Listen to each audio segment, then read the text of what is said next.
जय गुरु जय गुरु जय गुरु जय गुरु। विश्व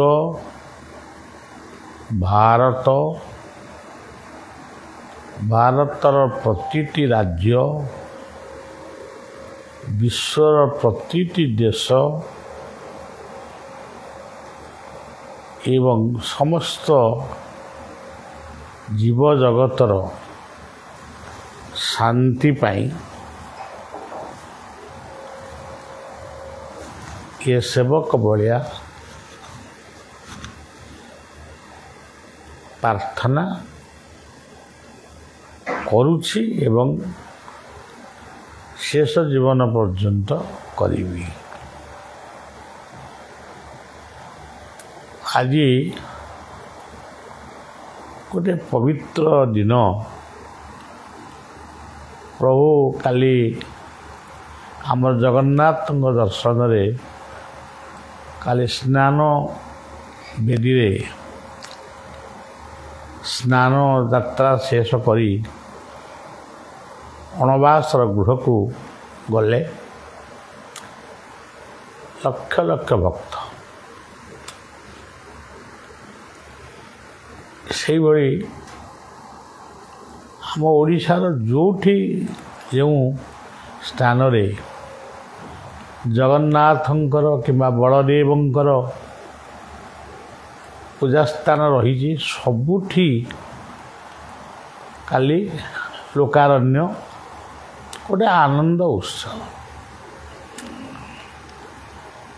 आमर ओडिशार ये जगतसिंहपुर जिलार सारणा थारे गोटे दधिवामन मूर्ति अच्छी कंढई भलिया मूर्ति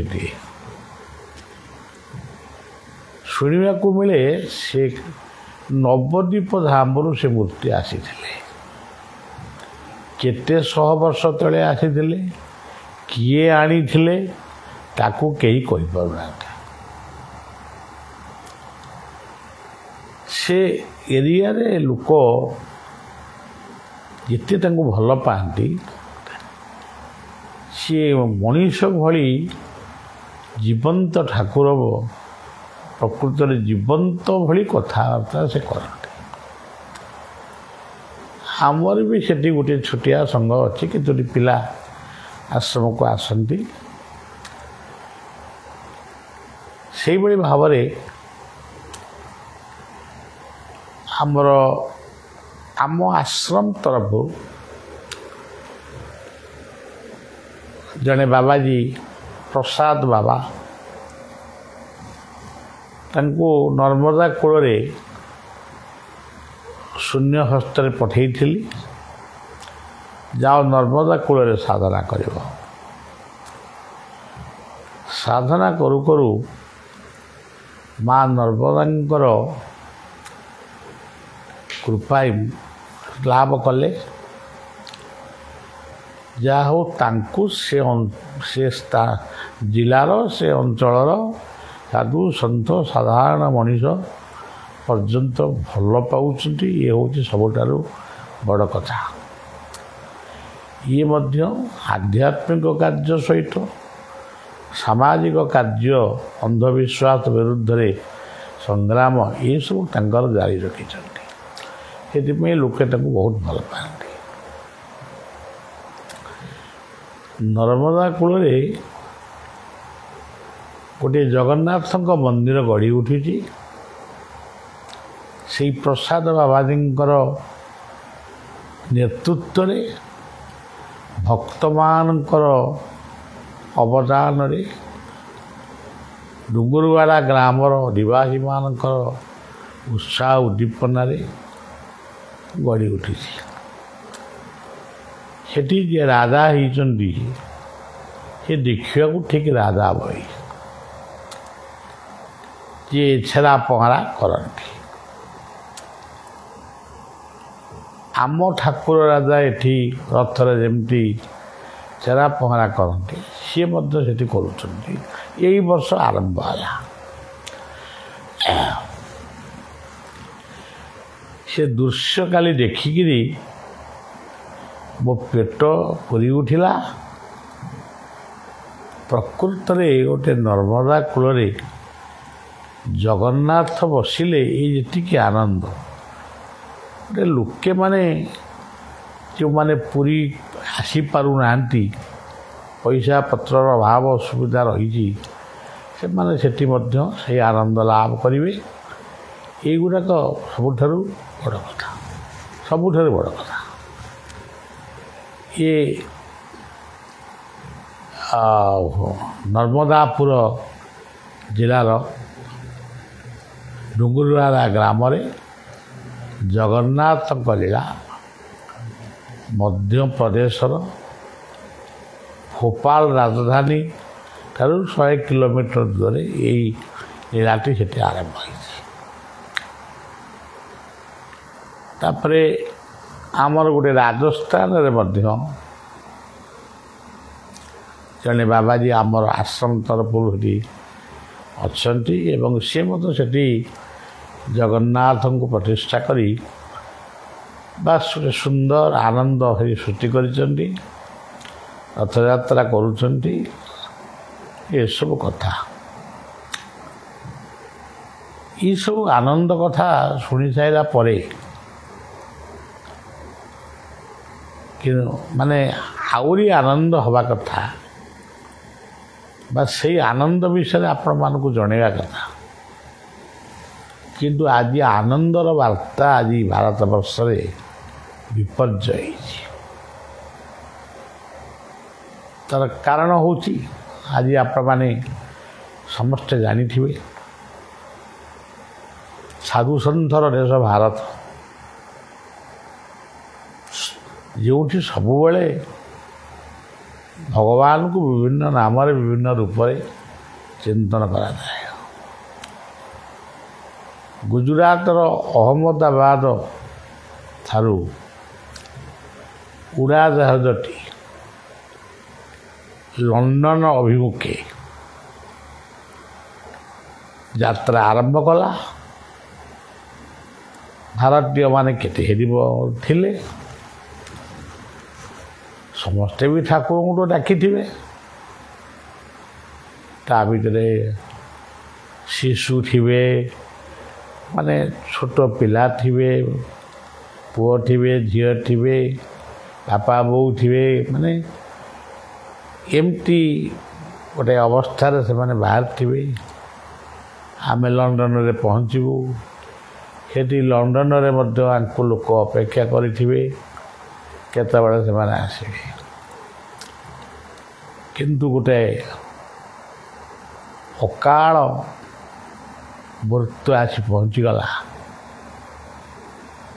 ଉଡ଼ାଜାହାଜଟି ଗୋଟେ ମେଡ଼ିକାଲ ଛାତ ଉପରେ ପଡ଼ିଗଲା।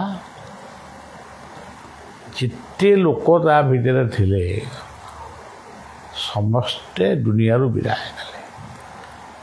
ଯେଉଁ ମେଡ଼ିକାଲ ଷ୍ଟୁଡେଣ୍ଟ ଗୁଡ଼ିକ ପାଠ ପଢ଼ୁଥିଲେ ସେମାନେ ଆଜି ଅସୁସ୍ଥ ହେଇ ମାନେ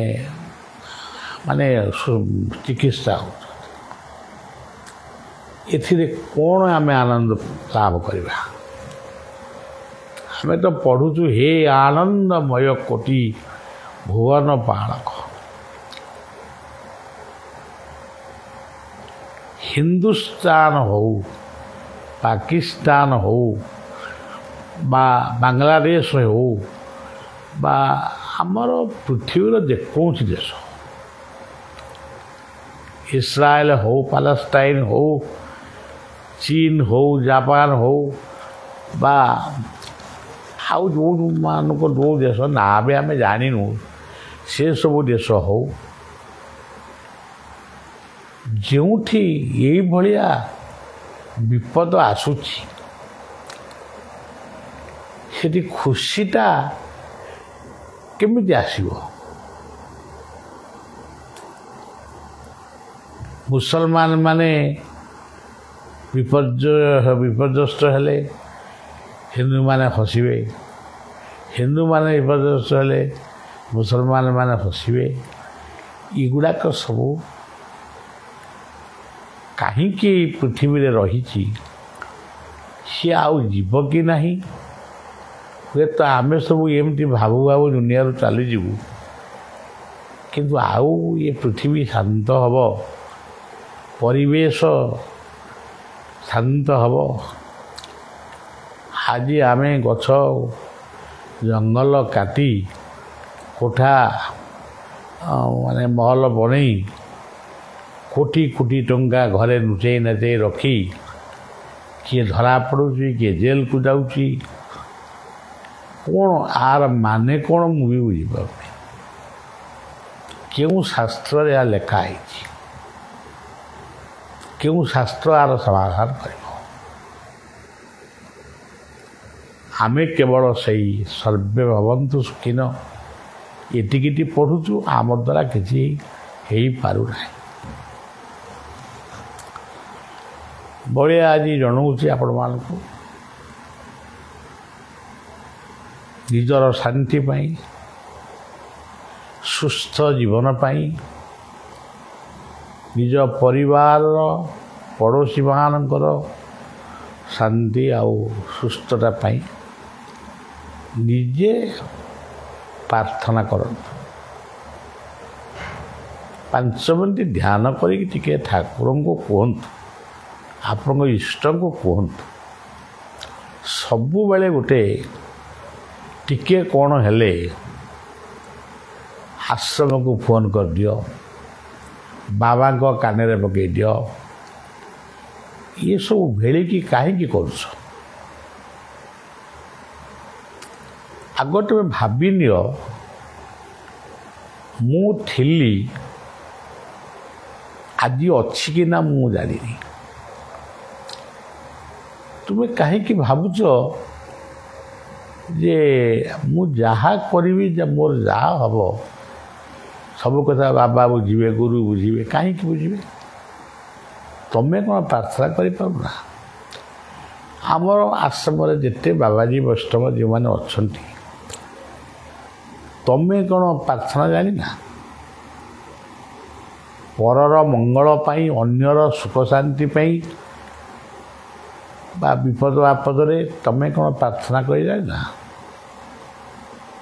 ନିଜେ ଗୋଟେ ପ୍ରାର୍ଥନା ନ କରିକିରି ବଳିଆକୁ କାହିଁ ଜଞ୍ଜାଳରେ ପକାଉଛ? ତେଣୁ ଏସବୁ ଠାରୁ ଟିକେ ଦୂରେଇ ଯିବା ପାଇଁ ବଳିଆ ବିନମ୍ର ନିବେଦନ କରୁଛି। ବର୍ତ୍ତମାନ ମୁଁ ଅସୁସ୍ଥ ହୋଇପଡ଼ିଛି, ମାନସିକ ସ୍ତରରେ, କାୟିକ ବାଚିକ ସବୁ ସ୍ତରରେ ମୋତେ ଦୁନିଆଟା ଗୋଟେ ସ୍ୱପ୍ନ ଭଳି ଲାଗୁଛି। ଗୋଟିଏ ଘର ଗଢ଼ିବାକୁ ଆସିଥିଲି, ଘରଟିଏ ଛାଡ଼ିଥିଲି, ଆଉ ଗୋଟେ ମଠ ଘର କରିବି ବୋଲି। କିନ୍ତୁ ଆଜି ମୋର ମୁଁ ମନେ ପକାଉଛି କେତେ ମଠ ଘର ମୁଁ କଲେଣି। ତା ଦ୍ୱାରା ଲାଭ କ'ଣ? ବିରାଟ ଭୁଲ ହିଁ ମୁଁ କରିଛି। କେତେ ମଠ ଘର ହେଇଗଲା। ବିକଳାଙ୍ଗ ଲୋକଙ୍କ ପାଇଁ, ଅସହାୟ ବୃଦ୍ଧ ବୃଦ୍ଧାଙ୍କ ପାଇଁ ସେହି ସ୍ଥାନ ଗୁଡ଼ିକ ଯଦି ବ୍ୟବହାର କରାଯାଇଥାନ୍ତା, କେତେ ସୁନ୍ଦର ହେଇଥାନ୍ତା। ଆଜି ବି ଯେଉଁଠି ଆମର ଯାହା ହେଇଛି, ଆମେ ମଠ ଗଢ଼ିବୁ, ମନ୍ଦିର ଗଢ଼ିବୁ, ଠାକୁରଙ୍କ ମୂର୍ତ୍ତି ସ୍ଥାପନା କରିବୁ, ଇଏ ପାଗଳାମିକୁ ଛାଡ଼ି ବର୍ତ୍ତମାନ ସେଇଠି ନିଜେ ଶାନ୍ତିରେ ବସ ଏବଂ ଅନ୍ୟର ଶାନ୍ତି ପାଇଁ ଗୋଟେ ସେବା କାର୍ଯ୍ୟ ଆରମ୍ଭ କର।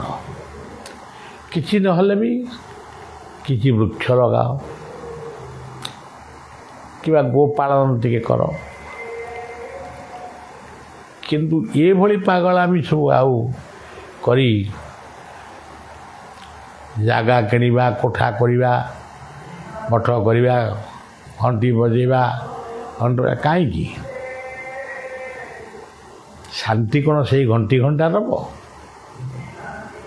ଶାନ୍ତି ମିଳିବ ସେବାରେ, ଶାନ୍ତି ମିଳିବ ତ୍ୟାଗରେ, ଶାନ୍ତି ମିଳିବ ଆମର ଶ୍ରମ ବା ସମୟର ସଦୁପଯୋଗରେ। ଆଉ ବିଶେଷ କିଛି କହିବାକୁ ଚାହୁଁନି। ମୁଁ ନିବୃତ୍ତରେ କିଛି ଦିନ ରହିବି ବୋଲି ସ୍ଥିର କରିଛି। ଯେଉଁଠି ରହିବି ଆପଣମାନେ କେହି ଜଣେ ବି ମୋତେ ଦେଖିବାକୁ ଯିବେ ନାହିଁ କିମ୍ବା ମୋ ବିଷୟରେ ପଚାରି କିଛି ବୁଝିବେ ନାହିଁ। ନିଜେ ନିଜ ଘରେ ବସି ପ୍ରାର୍ଥନା କର। ଯଦି ଅନନ୍ତଙ୍କ କ୍ଷେତ୍ରକୁ ଆସିବେ, ଶିଶୁ ଅନନ୍ତଙ୍କ ଦର୍ଶନକୁ ଆସନ୍ତୁ, ଦର୍ଶନ କରିବେ, ତୁଳସୀ ଟିକେ ନେଇଯିବେ, ତାଙ୍କ ନାଁଟି ସ୍ମରଣ କରିବେ, ତାଙ୍କ ଉଦ୍ଦେଶ୍ୟରେ ନିରାମିଷ ଭୋଜନ କିଛି ଦିନ କରିବେ। ତାପରେ ତୁମର ଉପଯୁକ୍ତ ଚିକିତ୍ସକଙ୍କ ସହିତ ପରାମର୍ଶ କର କି କାହା ସହିତ କର। ଆଉ ବାବା କୁଆଡ଼େ ଗଲେ, ବାବା ବେତରେ ଝାଡ଼ିଦେବେ, ବାବା ଫୁଙ୍କିଦେବେ, ଏସବୁ ପାଗଳାମି ଆଗ ପ୍ରଥମ ଛାଡ଼। ଏସବୁ ଶୁଦ୍ଧ ପାଗଳାମି। ସେମିତି ଯେଉଁଠି ରହିବି, ଭୁବନେଶ୍ୱରରେ ରହିବି କି ଯେଉଁଠି ରହିବି, ବରଂ ସେ ପୁରୀର ଯେଉଁ ରହିବା ଘର ହେଇଛି ସେଗୁଡ଼ାକ ଟିକେ ଆଉ ଅଧିକ ହେଲେ ସେ କି ଯେଉଁ ଠାକୁର ତ ସେଇ ଜଗନ୍ନାଥ, ଆଉ ଏତେ ଠାକୁର କ'ଣ ଦରକାର? ଗୋଟେ ବିରାଟ ସମୁଦ୍ର ସେଠି ଅଛି, ସେ ତ ମହାନ ଠାକୁର। ତେଣୁ ଠାକୁର ପ୍ରତିଷ୍ଠା କରିବାର ଉଦ୍ଦେଶ୍ୟ ନାହିଁ, ନା କରିଲେ ବି ମୁଁ କରେଇଦେବି। କେବଳ ଘର ଫର ଟିକେ କରିଦେଲେ ମାନେ ଆପଣମାନେ ରହିବେ, ବଳିଆ ବିରି କେତେବେଳେ କେମିତି ନେଇ ରହିବ। ଆଚ୍ଛା, ଭୁବନେଶ୍ୱରରେ ଯେଉଁଠି ବି ରହିବି ଆପଣ ଜାଣିବେ ବାବା ଏଇଠି ଅଛନ୍ତି, ସେତିକି ଯଥେଷ୍ଟ। ଝାମିଲା କରିବେନି। ଆପଣ ସେଠି ଯାଇକିରି ଅଯଥାରେ ଝାମିଲା କରିବେ କ'ଣ ନା ଆମେ ବାବାଙ୍କୁ ଦର୍ଶନ କରିବୁ, ବାବାଙ୍କୁ ଦୁଃଖ କହିବୁ। କିଛି ଦୁଃଖ ମନେ ମନେ କୁହ, ନିଜର ହୃଦୟରେ ଭଗବାନ ଅଛନ୍ତି, ସେ ହୃଦୟକୁ ଚିନ୍ତନ କରି କୁହ। ବାବାଙ୍କୁ କ'ଣ କହିବ? ବାବା ଯେଉଁ ମନ୍ତ୍ର ଦେଇଛନ୍ତି ସେ ମନ୍ତ୍ର ଗୁଡ଼ିକ ସ୍ମରଣ କର। ଆଉ ଖାଲି ଗୋଟେ କିଛି ବେପାର ନାହିଁ, ଚାଲ ମଠକୁ ଚାଲ, ବାବାଙ୍କୁ ଦେଖିବା, ପ୍ରସାଦ ପାଇବା। ତମ ପାଇଁ ପ୍ରସାଦ ଏଠି ରାନ୍ଧିବ କିଏ? ଯିଏ ରାନ୍ଧିବେ ସିଏ ମିଳୁନାହାନ୍ତି, ଆଉ ରାନ୍ଧିଲା ବେଳେ ମିଳୁନାହାନ୍ତି। ଆଉ ମୁଁ କ'ଣ ରାନ୍ଧିକି ଆପଣଙ୍କୁ ଦେଇପାରିବି? ବାବା ବୈକୁଣ୍ଠନାଥଙ୍କର ଗୋଟେ ନୀତି ଥିଲା, ସମସ୍ତେ ରୁହ, ପଙ୍ଗତ କର, ପ୍ରସାଦ ପା, ଏସବୁ ସେ ନଥିଲେ। ସେ ଆମମାନଙ୍କୁ ପରାମର୍ଶ ଦେଉଥିଲେ, ଜଞ୍ଜାଳରୁ ବିମୁକ୍ତ ହୁଅ। ଖାଲି ଖୋଜୁଥିଲେ ଜଣେ ଅଧେ ଭଲ ବାବା ଟିକେ ହେଲେ ଆଶ୍ରମ ଗୁଡ଼ାକ ଚଲେଇବେ। କିନ୍ତୁ ଆମେ ସେସବୁ କଥାକୁ କିଛି ନ ବୁଝି ଖାଲି ସେଇ ମଠ ମନ୍ଦିର, ଖାଲି ବାବାଙ୍କର ଫଟୋ ରଖି କେତେ ଫଟୋ, ଖାଲି ତ ଫଟୋ ପୂଜା ଚାଲିଛି। ଆଉ ସେ ଫଟୋ କେଉଁନ ତ ମୁଁ କଥା କହିଲା, କାହିଁ ଧ୍ୟାନ କରୁନା ମନେ ମନେ? ଫଟୋ ପୂଜା ବନ୍ଦ କର, ଫଟୋକୁ ପରିଷ୍କାର ପରିଚ୍ଛନ୍ନ କରି ରଖ, ଗୀତା ଭାଗବତକୁ ପରିଷ୍କାର ପରିଚ୍ଛନ୍ନ କରି ରଖ। ଯେତେବେଳେ ମନ ହେବ ଗୀତା ଭାଗବତଟେ ପଢ଼ିଦେବ, ଏ ଫଟୋ ଗୁଡ଼ିକୁ ପରିଷ୍କାର କରି ରଖିବ। ମନ ଭିତରେ ଧ୍ୟାନ କରୁନା। ଆମର ଜୀବନର ସେବା ପାଇଁ ସେଇଟା ଆମର ଶିଶୁମାନଙ୍କ ସେବା। ସେଥିପାଇଁ ଆମେ ଗୋଟେ ଫିକ୍ସଡ୍ ଡିପୋଜିଟ୍ କରିଥିଲୁ, ଏବେ ବି କରୁଛୁ। ଆପଣମାନେ ଯିଏ ଚାହିଁବେ ଆକାଉଣ୍ଟ ନମ୍ବରଟି ମାଗି ନେଇ ସେଇ ଫିକ୍ସଡ୍ ଡିପୋଜିଟ୍ରେ ପଇସା ରଖିଲେ ଆମେ, ଆପଣମାନେ ତ କରୁନାହାନ୍ତି, ଆମ ପାଖରେ ଯିଏ ଲୋକ ଅଛନ୍ତି ଆଉ ଆମେ ମଧ୍ୟ ଭବିଷ୍ୟତରେ ସେଇ ଜୀବ ଆଉ ଜୀବନ ପାଇଁ ଜୀବନ କହିଲେ ବୃକ୍ଷ, ଜୀବନ କହିଲେ ସବୁ କେତେ କଥା। ଆମେ କିଛି ସେ ପଇସାରୁ ଖର୍ଚ୍ଚ କରିବୁ। ଆମେ ତାକୁ କଣ୍ଟ୍ରାକ୍ଟ କରିବୁନି କି ଚାକିରି କରିବୁନି କି ଗୋଟେ ପାଠ ପଢ଼ା ପିଲାକୁ ପାଠ ପଢ଼େଇବୁ କି ଅସହାୟ ମଣିଷକୁ ସାହାଯ୍ୟ କରିବୁ। ସେଇ ହେବ ଆମ ଠାକୁର ପୂଜା। ଅନ୍ୟର ମଙ୍ଗଳ ଚିନ୍ତା କରିବା ହେବ ଆମ ଠାକୁର ପୂଜା।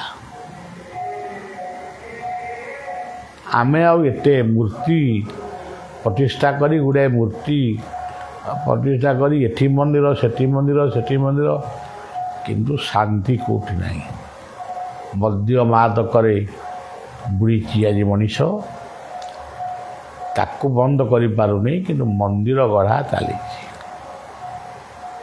ଧର୍ମ କ'ଣ? ସତ୍ୟ, ଶାନ୍ତି, ଦୟା, କ୍ଷମା, ଇଏ ଚାରୋଟି ଧର୍ମକୁ ଆମେ ବୁଝିପାରିନୁ କି ବୁଝେଇ ପାରୁନୁ। ଧର୍ମ ଭିତରେ ଆଜି ହିଂସା ରକ୍ତପାତ ଆଜି ଚାଲିଛି। ଏଇଭଳିଆ ଧର୍ମ ଭିତରେ, ଏଇଭଳିଆ ପୃଥିବୀରେ ଆଉ ରହିବାକୁ ଇଚ୍ଛା ନାହିଁ। ଆଉ ଯଦି ବି ପ୍ରଭୁ ଆମକୁ ରଖିବେ କେତେଦିନ, ଟିକେ ଶାନ୍ତି କେବଳ ଭିକ୍ଷା କରି ରହୁଛି। ତମେମାନେ ବି ଶାନ୍ତି ମାଗ ଏବଂ ଟିକେ ବଢ଼ିବାକୁ ବି ସହଯୋଗ କର।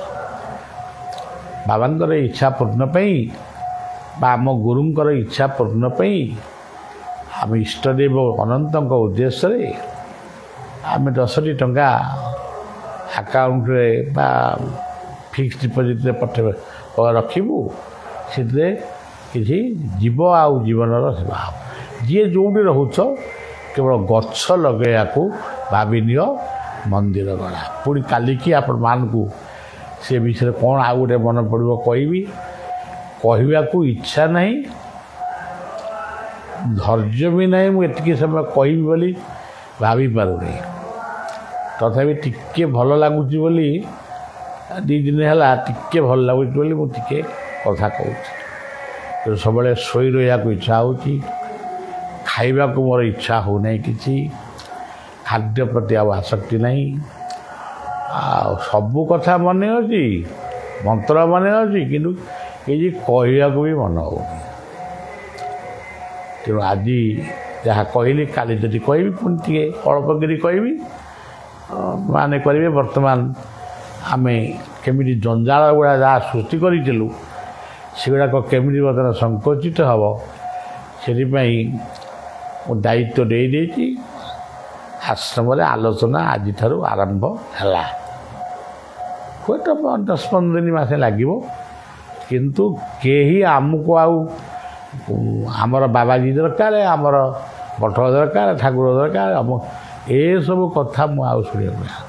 ମୋର ମୁଁ ଚୁପଚାପ ଯେଉଁଠି ଇଚ୍ଛା ହେବ ବସିବି, ତମରି ମଙ୍ଗଳ କଥା ଚିନ୍ତା କରିବି। ଏଗୁଡ଼ାକ ଆଉ ଏ ମଠ ମନ୍ଦିର ଏ ଠିକ୍ କର ସେଠି କର, ଏସବୁ କିଛି ନାହିଁ।